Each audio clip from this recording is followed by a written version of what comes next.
Everybody popping out of hyperspace or something.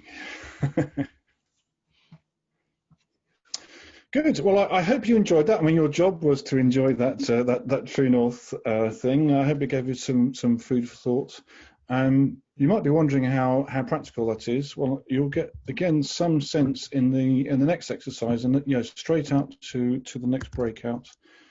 So I'll explain this one very briefly. So again, there's a link so that you've got the text to refer to. It's got the questions there on that page and so on. And so thinking about everything you discussed in that last breakout, the True North, it working for you at its ideal best, all those new stories to be able to tell, those needs that you are meeting, all that stuff, all the things that particularly resonated with you individually and collectively. Now, a simple and very direct question: what stops that? What gets in the way? So what you're going to get when you ask that question are some obstacles. And relative to those obstacles, you can turn those into outcomes. So what would you like to have happen? Turns obstacles into outcomes. Then what happens? And you get the outcome behind the outcome. You can ask them what happens again to get the outcome behind the outcome behind the outcome, or the outcome behind the outcome behind the outcome behind the obstacle, if you like. What we're starting to do is develop a landscape of obstacles and outcomes. And we'll see in a few minutes more sophisticated versions than that. Ivo's asking if we could have smaller groups than that. That's fine by me if that's what people want.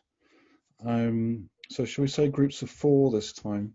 I did warn you that 7 minutes wouldn't be long enough, but we would take all the time of the. Oh, Ivo says 3. As long as each room it has enough people to work, that's the challenge. I would actually suggest 4, and then the groups won't be so small that they don't work. Okay, let me see 4. Yeah. Hang on. Well, Good. we have to choose 3 to 4 or 4 to 5, Mike. 3 to 4. 3 to 4. That's my compromise with Ivo, so that's good. So just a reminder, relative to all that you discussed in your previous discussions, all the good things, all those needs being met, all those good stories and all the rest of it, what stops that? What gets in the way? What would you like to have happen? Then what happens?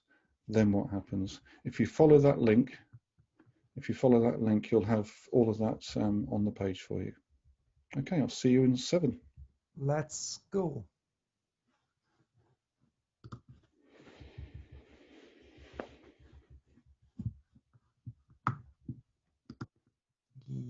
Yep, almost there. Back. Oh, that was.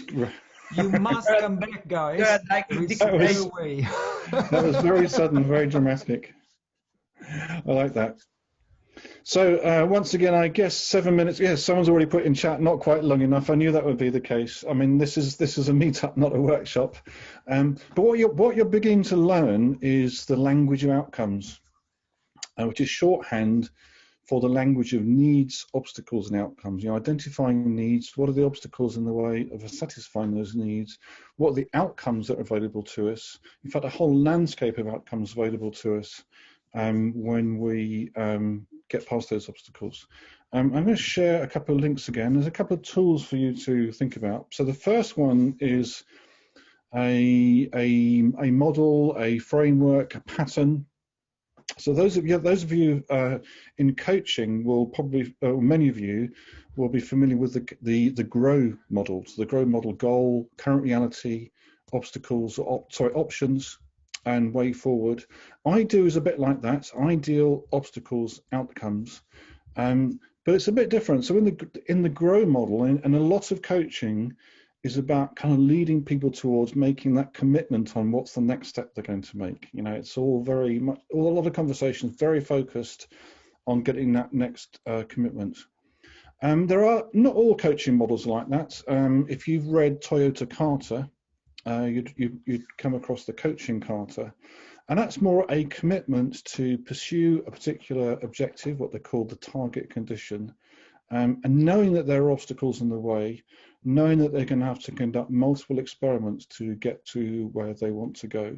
So you can think of Toyota Carter as stepping back from the grow model, so you see the whole of the path rather than just the next step.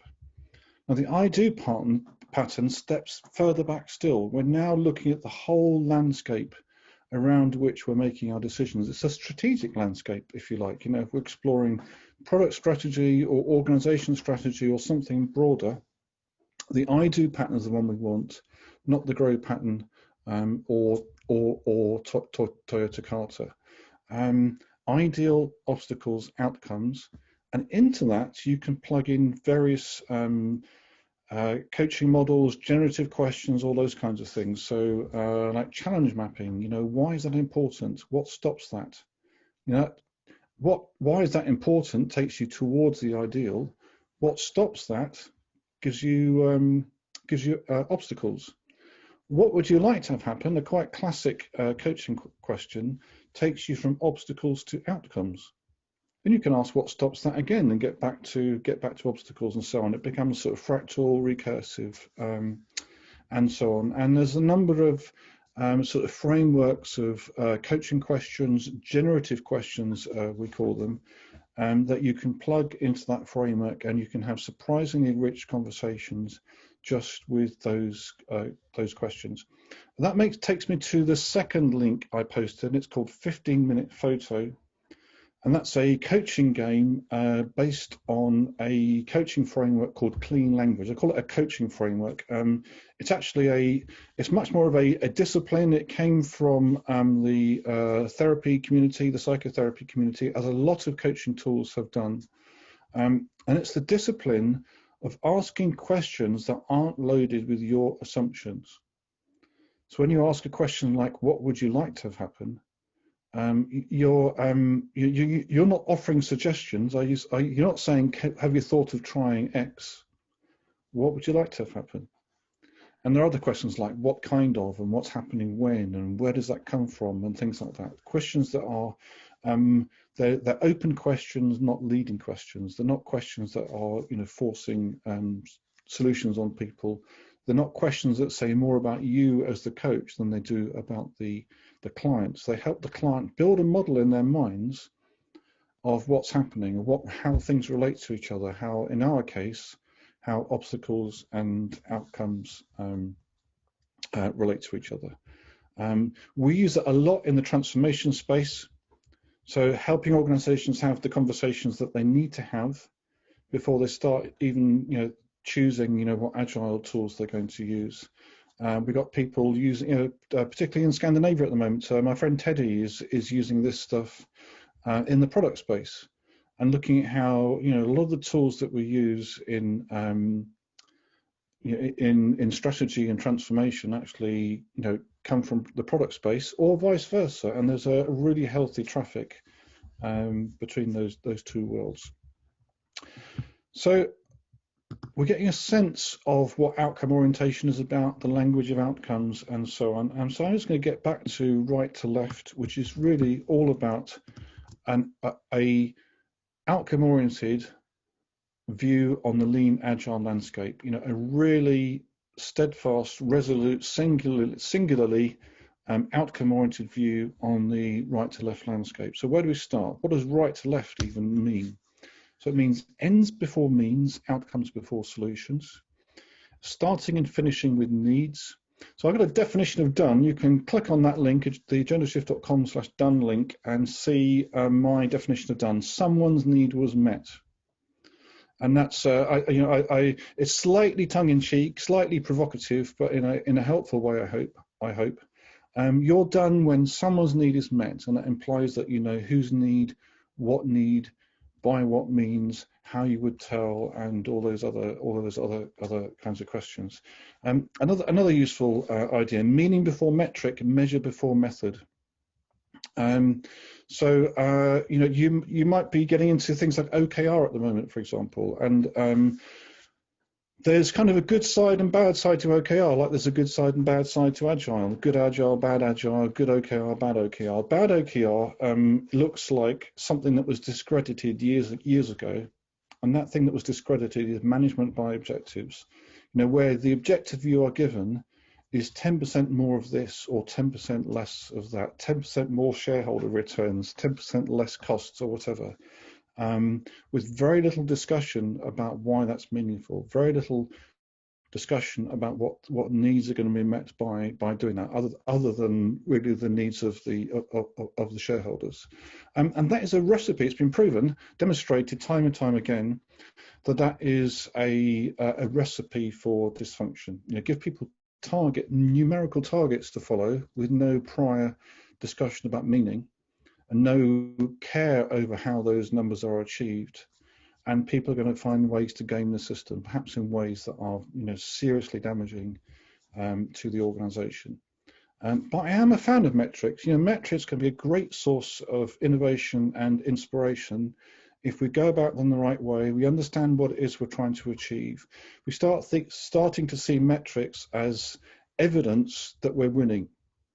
And before we define the metrics, we're thinking about, well, what would winning look like? What would be the first signs of success? What would give us early warning that we were taking things in the wrong direction or pushing things too far, and so on? And get a few of those metrics up in the air, and that gives you source of inspiration that will help you not only achieve your metrics, but achieve some real short-term benefits along the way to achieving your ultimate goal. So OKR done right is a really great idea, powerful idea. So meaning before metric, measure before method is that pattern, and it's kind of an example of right to left thinking.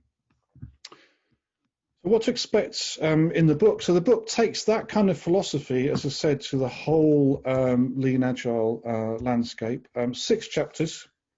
So because it's very much lean agile, we start with lean and agile and then put them together. So the first chapter, right to left in the material world, is about lean, and it's a really useful thing to understand. It's really useful to understand how flow works, really useful to understand what flow looks like when you walk the flow backwards, when you start from a need being met and look upstream step by step and understand how things are fulfilled, how things work, and so on. Introduce things like the 7 wastes of lean, the 8th waste of lean, all these kinds of concepts. Now, with a health warning, I don't want anyone thinking that a factory is a good metaphor for product development. How you develop a product and how you manufacture a product are 2 very different problems, and you don't use one as the metaphor for the other. That's even more true when you go digital. And right to left is the digital leader's guide to lean and agile. So the digital thing is important as well. So I'm not trying to claim that I'm solving every problem in every organization. We're given a scope, and that scope is digital, and that's something that's virtual. So some of the problems of physical flow either don't apply in digital or they work very differently. So there's that little health warning.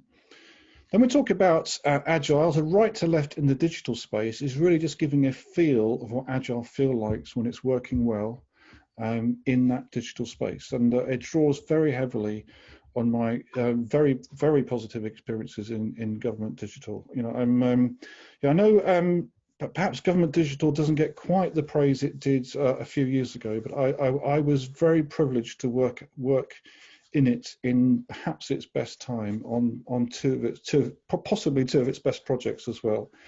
And it's wonderful to see what happens when someone, when the senior part of the organization, the cabinet office, David Cameron even, so we want it to be more agile, but you're going to work out what that means.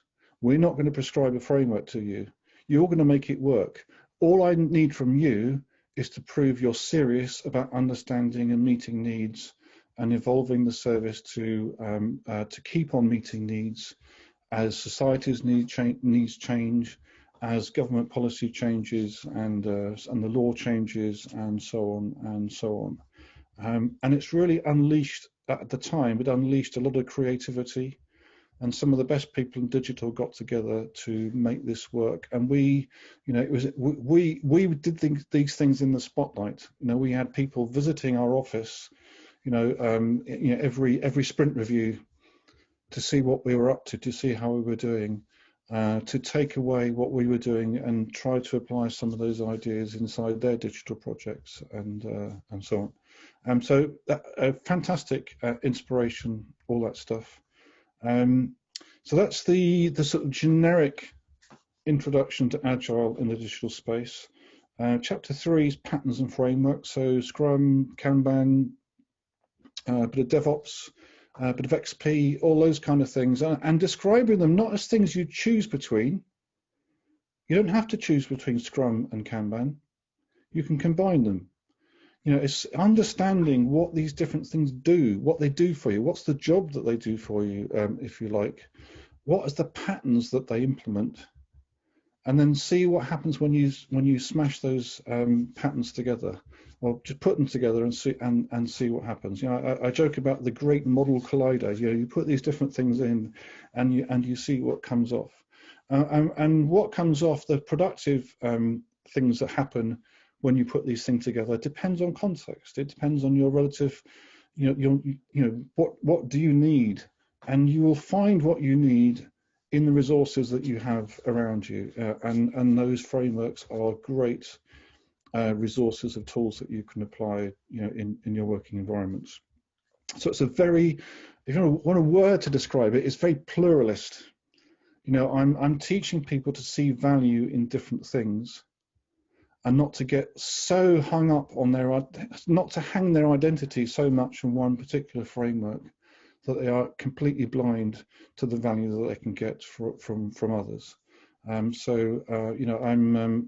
quite against that sort of single framework view of the world. Everything has to be force fitted into one framework. That is so unnecessary, and you're leaving a lot of value on the table if that's the approach you take.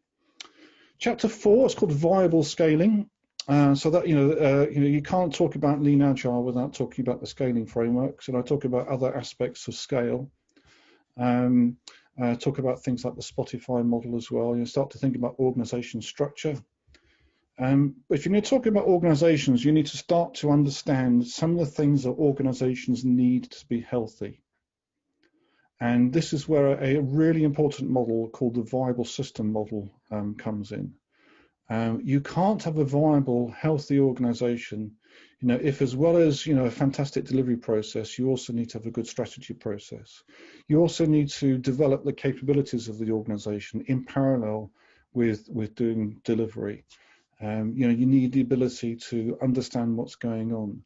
You need the ability to share intelligence about what's happening outside and make decisions at the right time about the direction that you're going to go in, and so on. This all sounds pretty obvious, but for most teams, strategy is something that happens to them, not something they participate in. And I think that's to be regretted. And if you look at most, if not all, agile delivery frameworks, I've pretty much described how it works. Strategy is something out there. Maybe it's something the product owner has a little bit of a say in, but strategy is basically something that happens to you, and that is, for me, greatly to be regretted. If we're going to talk about team autonomy, teams also need to be self-governing, and you can't be self-governing if you don't have some kind of strategy process, if you don't have some kind of developmental process as well. So these are some of the lessons of that viable system model. I just kind of hint at it, touch at it in the Right to Left book. In the second edition of Agenda Shift, which will be out hopefully Q1 next year, then we'll be going into that organizational stuff in a lot more detail, a lot more rigorously for application by practitioners. Chapters 5 and 6, we move away from the right to left metaphors. It's not needs and outcomes met and working backwards from there, outside in and upside out. So outside in is about outside in strategy. So continuing that strategy theme, strategy that starts not from the inside with what are our capabilities and how can we build on them, but with what is the position we want to occupy in the world. What are the needs we want to meet? The strategic needs, if you like, that we want to meet of our customers. What's our role relative to society, and all those kind of things. If you studied servant leadership, you'd understand that, you know, how the organization serves society, you know, is kind of the ultimate end of servant leadership. So you can't understand servant leadership without understanding that. Some of the big, you know, control feedback loops of your organization as well. Service delivery reviews, the outside-in service delivery review starts in that same outside-in way, starts with the customer, the organization, its products, the platform, what the teams are doing. And we do things in that kind of order because if there's a misalignment between what the teams are doing and what we said we want to do for our customers, then that's something we need to address. So we deliberately structure it to really make any kind of contradiction like that as visible as we could possibly make it, and to help maintain alignment in the organization. So that's outside in. Upside down, I've mentioned servant leadership already, but this is about the inverted organization. The organization supporting, serving the people who are serving its customers. It's pretty much the definition of the inverted organization, the inverted pyramid. You may have heard. And again, it's an opportunity to mention various models of leadership and organization. Team of teams, for example, sociocracy, which I'm a big fan of, organizing in circles. You may have heard of networked organizations. Well, sociocracy is a way of achieving networked organizations in terms of teams and how those teams interact with each other, how they overlap with each other, and so on. And again, it's a model of self-governance. So there's that ability to understand where you are, where you want to go, to work out your own policies, work out your own strategies as teams, as larger organizational units, and so on. Sociocracy is a great framework for doing that. So that's upside down. That's the chapters of right to left. And that is me done. It's 5 to 7. I have certainly, I'm be here as long as you need to answer questions. I'll just put on chat before I finish just some opportunities to stay in touch, to connect further, and so on. So we have a Slack group now which has well into 3 figures in terms of the number of registered people. A LinkedIn group that's up to about 3,000 people, I think now. Events, there's a few events in the calendar. If you use discount code MEETUP, easy to remember, that will give you 15% off. Lots of free resources. So many of the tools that I've mentioned, I've open source. So 15-minute photos, a tool I've mentioned, is open source, Creative Commons. You can get hold of all the materials you need to do it. My feature band game, my change band game, which you may have heard of, A3 templates, other tools like that, all available on the resources page, and nearly all of them Creative Commons, and you can adapt them and translate them, do whatever you want with them. And subscribe, that's for the mailing list, and a link, of course, for the books. One question that you may be thinking of asking, I'm going to answer for you, and is what order should the books be read in? And I would say, if you're not sure, start with right to left, which is very easy to remember, the title of this meetup group. The Agenda Shift book, I'm working on a new edition, so unless you want to buy it twice, which is fine by me, you might want to wait.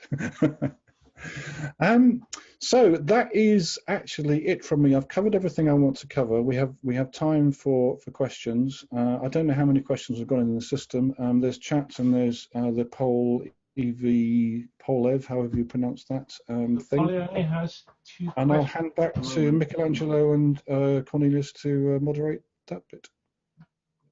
So thank you for listening. Thank you for participating as well. So we only have 2 questions at the moment. I've reposted the poly in the chat for you guys. If you can just have a look there in the Zoom chat, there's the link to poly. We've got 2 questions with actually 3 questions at the moment. Mm-hmm. Yeah, you've just refreshed the app. Probably you can't see all of them. Wonderful world of technology delays. There we go. We've got a 3rd question. Yeah. So while the rest of you guys post in there, the question with the most votes at the moment is, Mike, if you can say, how would you define a need? Yes, I don't give a very technical definition of that. I deliberately keep it loose, and that actually helps people look as broadly as they possibly can. So someone's need met, happy ending to a story, how the world changed for somebody, all those kind of things. And what I'm doing, I'm very much emphasizing, it's meaningful to the person whose need is met, and it's meaningful to the people that help them achieve it. So I'm not defining as an outcome something like 10% more, 10% left. That's a way of measuring things. So I start with the meaning first, the measurement second, and the how follows both of those. In fact, how you measure can actually help you define how you're going to meet the needs. We'll give you ideas for how you might meet needs. So do it in that order. Okay, thank you. The second question was kind of asking examples of needs as well. So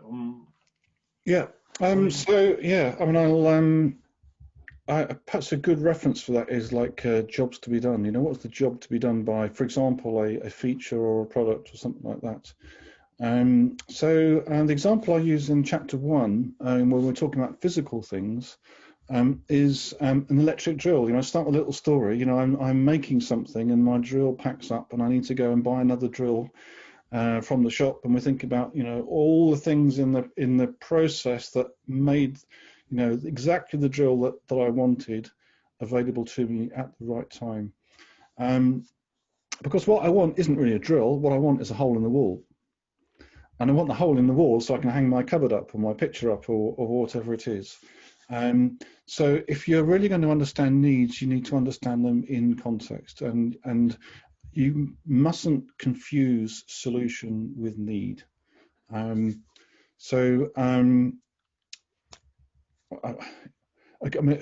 from solution to outcome, for example, is very easy. So if we're talking about my drill, so I get my drill, then what happens? Well, then I drill a hole in the wall.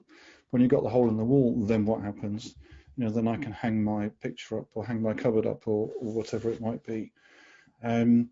So all these things, needs, obstacles, outcomes, they're all very interrelated, and learning the language of obstacles and learning the language of outcomes is really learning the language of moving between them. The needs is the hardest one of the three, actually. And you really need to be observing what's happening. There is a question, what's happening when, and people may tell you about what's happening when they're using something, and that will tell you something about the need. But if you can possibly observe it, then that's better.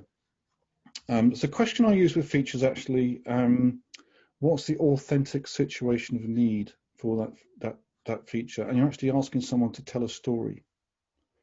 And I like to give an example.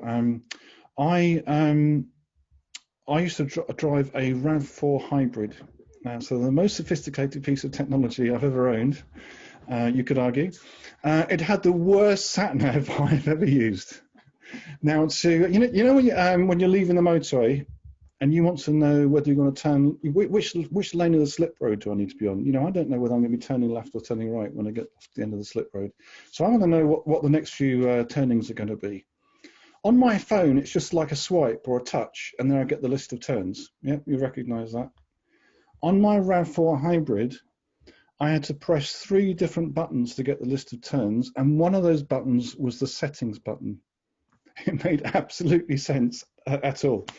And I can just imagine, I talked at the beginning, the left to right and right to left bit. I talk about plowing through a backlog of requirements and mediocre experience delivering a mediocre product.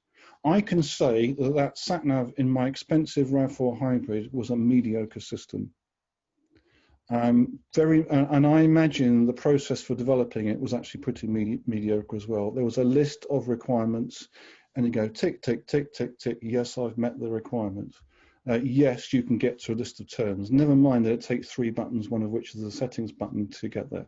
You get the idea.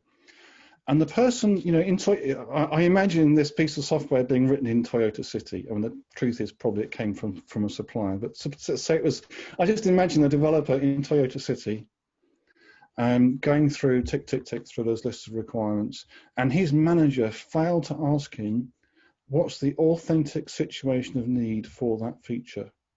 It occurred to nobody that they would need to know their next turning when driving at 70 miles an hour down the motorway. So situations matter, the when matters. That's why I like job stories as much as I like user stories. You know, user story starts with the person, the persona, and that's great. But the job story starts with the when. You know, when that authentic situation of need, I need something so that, and they both user stories and job stories end with outcomes. You know, they're all related to this. It's all part of this language of outcomes. It's all good stuff. The hard bit with needs is working backwards to the need, finding the story that brings the need to life, brings the feature to life. If you can tell stories that bring your user stories to life, you will build better features. That was quite a roundabout answer to that question, but I hope it answered it. We've got some feedback in there from maybe I can share the feedback from my understanding what a need is. Because for example, in the way I understand needs, and there could be obviously different definition, is that, for example, picture on the wall, this for me is not a need met. For me, this is a strategy to meet a need.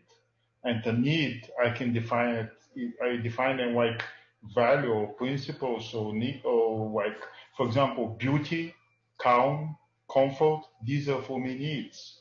And then picture on the wall is a strategy to meet need. Yeah. And then drill and hose is a mean to achieve the strategy so that you can achieve the needs. Yeah, well, actually, both can be true, and this is something that the famous writer and consultant Russell Ackoff wrote about. He talks about needs and ends, or ends and means, and actually they're relative, and it depends on who you are, what perspective you are looking at, whether something is a means or an end. And in the end, you have to trust the agency, the autonomy of the person whose need is who expresses the need, and explore around it by all means. But it's not for me to say, it's not for you to say that a picture on the wall doesn't bring me peace, or that I don't want a picture on the wall. I want a picture on the wall. To get that picture on the wall, I need to drill a hole. To drill that hole, I need a drill. And once I've got that picture on the wall, like I have one behind me, then I'm happy. So we all have different needs, different preferences, and if we want to build products that people are going to love, we need to start understanding them, seeing how our products are used by real people, seeing how they do and don't meet those needs, and so on. And yes, there is a whole landscape of this stuff, and you'll always find someone for whom all they want is a drill. Perhaps they're a drill collector. I don't know if such a thing exists. Yeah. maybe like with trainers. I mean, we know with trainers. For me, trainers is something I put on to go out and walk the dog. For somebody else, a pair of trainers is something to put on a display in a room full of other trainers. I don't understand that, but that's fine. That's up to them. It's not for me to say, well, that's not meeting a need. Yeah. Okay, makes sense. So you're basically saying, just to paraphrase, one was to paraphrase, that we should focus on the final state, which is the happiness, and then you want to be happy having a picture on the wall. Maybe you have other ways to be happy, but at this moment it's a no. Actually, no. I'm not saying that at all. I'm asking to find the story that brings the need to life, or brings the feature to life, bring the requirement to life. You will learn more. You can then explore around that, and you can understand, well, actually, maybe there's a need that I've missed. And it happens a lot in software development, actually. We get a requirement, and it turns out the requirement only tells half the story. So you have to do some exploring around it. But understanding what happens when that thing is used is really key to unlocking, features or products that will really do what they need to do. And it's not the whole story. I mean, you've actually got to test that it's happening. I mean, testing, iteration, all those other kinds of things are important as well. But you know, building a product that doesn't meet needs, well, I'm not interested in doing that. It's a complete and utter waste of time. Okay, thank you. Thank you. Yeah. Thank you, Roger, for your input there. It's very insightful. So, Mike, we've got another question, which is, would you please elaborate on the factory as a poor metaphor for knowledge work? Yes. I work at a manufacturer, and I do encounter it frequently. Thank you. So, yes. So it's there are just different things happening, and in the end, there's kind of the same. There are some things that are really fundamental. It's fundamental that you can't work on 3 things at once. You can't work on 2 things at once. You know, in the end, you can focus on one thing at once, and whether that's making something or designing it or whatever. But in product development, you do need to have a lot more options, a lot more ideas, things to test, and so on. Whereas in a production line, it's a much more linear process. Certainly, if you're the kind of production line where you're producing multiple copies of essentially the same thing. You know, there are some kinds of manufacturing. You know, everything you build is its own special snowflake. And then you are somewhere between a pure development process and a pure manufacturing process. You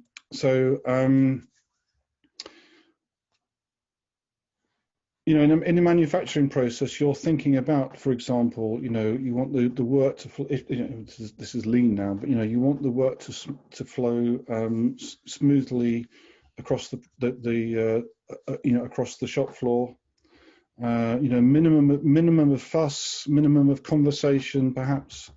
Some of these things that we try to eliminate in manufacturing, you know, for example, you know, handovers and conversations and things. Well, that's actually where the value is in knowledge work. You know, it's not much. You're not really doing knowledge work if you never talk to anybody, if you never learn anything, if you never find anything out.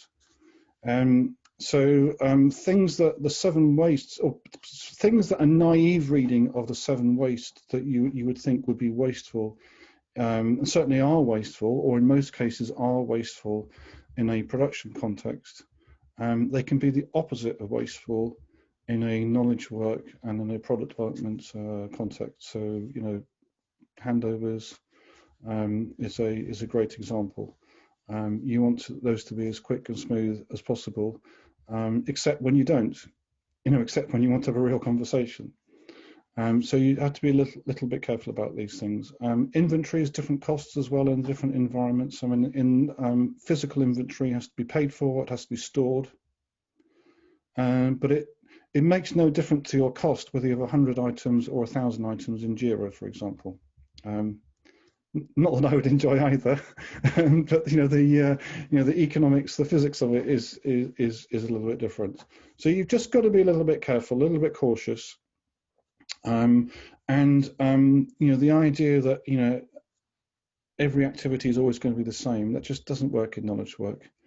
You might start with just a sticky notes worth of information, and that sticky notes worth of information, it might just be the name of a feature, it might be all you have to go on.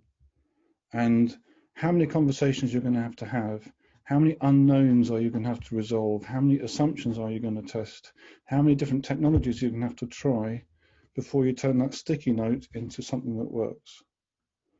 And you know, I don't think there's much in manufacturing, certainly not in mass production, that corresponds to that. Now, the development of those physical products, now it's a very different matter, and there's a lot that, you know, in many ways, the designers of physical products are in some ways very, you know, have to be very smart about it. You know, it's expensive to make prototypes, for example. Experiments can be expensive, so you want to get the most bang per buck out of your experiments. You know, and so there's been, you know, some crossover from that world into ours. You know, understanding what a effective portfolio of experiments look like. You know, there's a bit of you know, information theory and queuing theory and all these other things. You know, kind of stuff Don Reinitson writes about. You know, take some lessons from that world but smart enough to understand that product development is a different beast to a linear production line.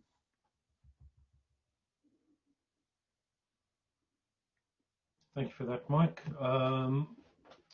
So just wanted to check quickly. Okay, right. So another question we've got is, what is beyond Agile, and how will it expand its effective zone of influence beyond the Agile zone of influence? That is a really interesting question, and I'm going to have to answer it quite carefully.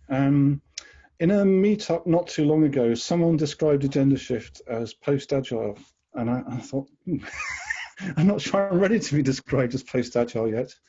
Then someone said to me, you know, post doesn't mean it's the next thing. It means that we're in a transition stage where we're still trying to work out, you know, where we're going next. And I think actually that's not a terrible description of where we are. One thing I would say, in right to left, you will find that I am very true to the Agile Manifesto. For me, if I use the word agile with a capital A, you know, in some way I'm tracing it back to the Agile Manifesto, and I think they did an amazing job. You know, I think it's you know, I spend so much of my time studying organizational development. So, you know, in OD terms, it's a generative image. You know, it's just the word, you know, gets people thinking, let alone the manifesto. And it's actually not that prescriptive. There are some principles that start to say a bit more about what the authors of the manifesto thought Agile would look like. But actually allows a lot of different ways of thinking. I think Agile went through a rough patch, or a couple of rough patches. You know, the Scrum community seemed to succeed in conflating Scrum and Agile for a while, and I actually think that was desperately unhealthy. Then we had like the method wars between Scrum and Kanban, and it took a while before you know, folks realised that actually Scrum and Kanban rather than Scrum versus Kanban was the best way to frame that one. And then SAFe came along, so both Scrum and Kanban realised they had a new common enemy, so perhaps we should be friends, and so on. You know, so much of this is actually driven by what you could say is it's kind of like a strange kind of identity politics, and by commercial stuff. You know, people get very attached to their particular frameworks. I wrote a Kanban book, but I decided after a while that I didn't want to be known only as a Kanban guy. You know, and I wrote. I mean, Kanban from the Inside is actually a pluralist book, believe it or not. If you haven't read it, check out the table of contents. Part 2 is all the other models that you should be aware of. You know, it wasn't all, you know, Kanban is wonderful, Kanban is everything you'll ever need. Part 2 of 3 was all the other things that you should go and look at. And my other books are very much like that. You know, they're well referenced. I mean, you know, agenda shift has been described as a gateway drug to other things. I'm really I'm actually quite proud of that. You know, I don't put these things into a box. You know, we know what we're about. We know what inspires and influences us, and we point people in those directions in a very sort of positive and generous kind of way. And maybe that's where Agile is going. I don't know. I would like to think it is. I would love to see a pluralist Agile world. I don't think we're there yet. You got movements like business agility, for example, I don't engage a lot with those, but you know, I speak to Evan from time to time, and other people in the business agility world. My approach is to go back to fundamentals. So in what you see in my books, and it'll be very, very clear in the second edition of Agenda Shift, is to go back to the really fundamental models, viable system model, for example. Lean and Agile, you know, I think are good foundation points as well. In the organization development world, in psychology, you know, in all these different fields, there are some pretty fundamental things that we can pretty well rely on for, you know, the next few years. I know in the social sciences and in psychology, not every model has stood the test of time, and that's been quite kind. But if you limit yourself to models that are really respectful of people, really respect their agency, those kind of things, if you restrict yourself to those that don't make assumptions about what people want and how people are going to grow, and maybe they don't even want to grow, if you're really careful about those kinds of things, it's amazing how much you see that these different things complement each other. It's very clear that Lean and Agile complement each other. It's very clear that Scrum and Kanban complement each other. VSM, which I've mentioned a couple of times, viable system model, is actually a universal model of all viable systems, organizations, the human being even. So it's not at all prescriptive. It's a way of understanding things and understanding what systems need in order to survive. And it's putting those kinds of ideas together, I think is going to be a way forward. And I see other communities going through the same kind of thing that the Agile community has been through. I mean, the organization development community, I was actually very skeptical of. I blame the OD community for some of the nonsense that we get with the rollout projects. The OD community legitimized the rollout project. And I despise that, rolling out a solution before you've had the conversation about what needs you need to meet. It's just wrong. But in the same time frame as Agile has been through in the last 20 years, there's been this birth of dialogic OD and whole systems consulting and all these other kinds of things that are all about the conversations the organization needs to have with itself, from which you can expect most of the solutions you need to come from within the organization. And if you can harness that, nurture that, encourage that, then that is just so much healthier than imposing things on people. I just will not have anything to do that. Even when that's done with good intentions, you won't find me blessing that kind of behavior. It's as far as I'm concerned, it's wrong. Mike, we've got a few more questions that popped up in the meantime, so I'm getting warmed up, it looks like it. It said, if you work in an organization that must have deadlines for adoption, comms, alignment, etc., can you plan the delivery from right to left?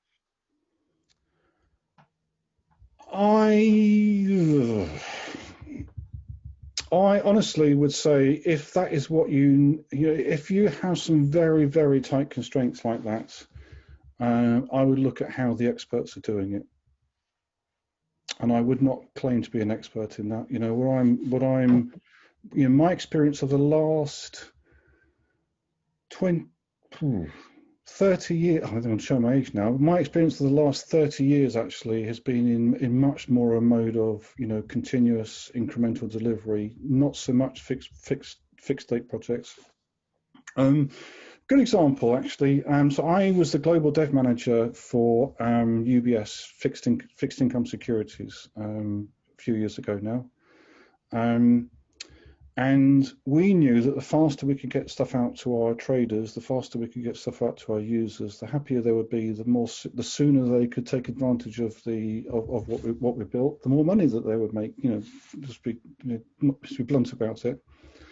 But there were some things that were genuinely deadline driven.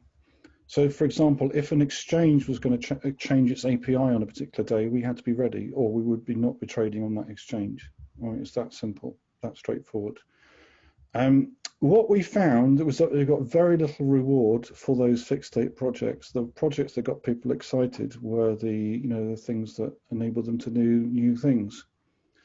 So we learned to do those fixed state things with a minimum amount of fuss, which mostly meant starting them early enough, giving ourselves enough wiggle room, and never committing ourselves to more than something like 20% of our workload to those fixed state projects. So we had a strategy for dealing with fixed state projects, which was not to overburden ourselves and to give us enough time. That doesn't mean that we would necessarily want to be doing, well, we certainly wouldn't want to be doing, most of our work as fixed state projects. That's a different game. That's a game that I personally don't find very interesting. I'd much rather be getting the team focused on what can it do to deliver to meet, to deliver the most value, to meet needs and all the rest of it in the timeframes we have available, and to be rather more fluid about it. It's not a question of right and wrong, it's a question of appropriateness. There will always be times when you have deadlines to meet. I mean, I took that department through the Euro, for example, and other massive and scary deadlines. And we did it by being, giving ourselves plenty of time, being ready well in advance, and so on. It wasn't heroic project management. It was recognizing it was delivering the smallest thing that could possibly work months in advance and making it better and better and better, so that when the Euro came, we were in a very good place. So Possibly not the kind of answer you wanted, but that's a real answer from from someone who's been the block around the block a few times. See, on the basic level, I can imagine you can use like the typical Agile approaches like walking skeletons and prototyping, which actually. Yeah, I mean, on the Euro project, I mean, that was the biggest and scariest project I've ever done. My first job was literally almost the first code I wrote was to make the outputs we produced downloadable by the people that are going to be testing it, so that we didn't have to worry about it. So we were testing from almost day one, and we just built it up from almost nothing to something that was doing the P&L for literally billions of pounds worth of securities every day. It's a very iterative approach.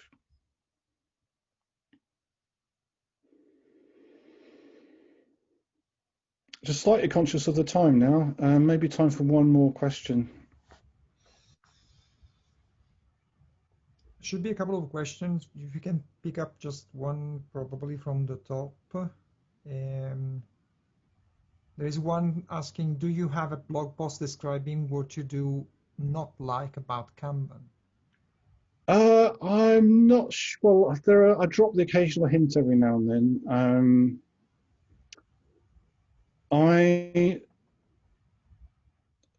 There isn't a what do I really think about Kanban blog post. And I'm not sure what I was saying. A related question came up it was actually the last meetup I did. Why do you need all this stuff when you've got Kanban? Kanban works. And I kind of just go back to back to what I've been saying. There are conversations you need to have before you start rolling stuff out. And one of the frustrations I had, a lot of the Kanban community is very focused on Kanban training, not surprisingly, just as the Scrum community is focused on Scrum training.